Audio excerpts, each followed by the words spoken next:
راه كاين المراه اللي ما كتعرفش تشقى، راه كاين اللي مرا مسطيه كتصبن كل نهار وكتجفف كل نهار وكتصيق كل نهار. هو بزاف على الشقا وبزاف انت ما شقاش عندك.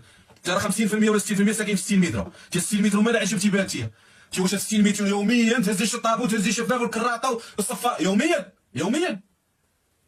انت كتجفي وكتصيق يوميا. ولا المشكل فيك وما كتعرفيش تشقاي.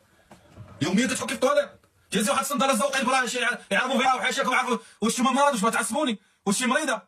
انت اللي دخل الدوش يخليه مرول اللي خلى كلشي مميت كلشي مريض. تهزي واحد الصنداله في يدك شركي تباهم معاه تهزي معاكم حيوانات ولا معاكم يجي انتم. واش دخلتي حتى الطواليت؟ دخلت ماما مالك لقيتيها بحال هكا ودخل لامك حيت غيولي يشد كراطه عند مرته وغيشد شطابه عند مرته وغيولي يصيق عند مرته. علاش هاد الكبده ديالك اللي فجاه بغيتي تفشلي بها الدري؟ علاش دخل لامك دخل جفف وصيق وغيتعلم باش ملي يدخل المره الجايه للطواليت يعرف انه ولا خربقه غيرجع يصيقها غيولي محترم شاد اموره مزيان.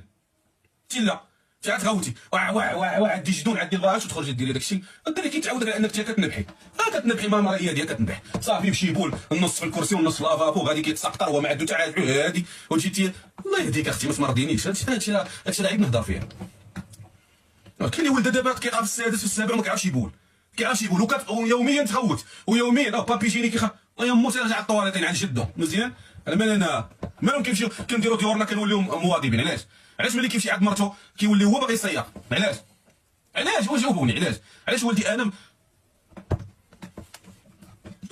ما فهمتش. انا تعيت ما فهمتش ما بقيتش كنفهم والله. فهمت تعيت ما فهمتش انا كنلقى المراه هازه الحمل بازلك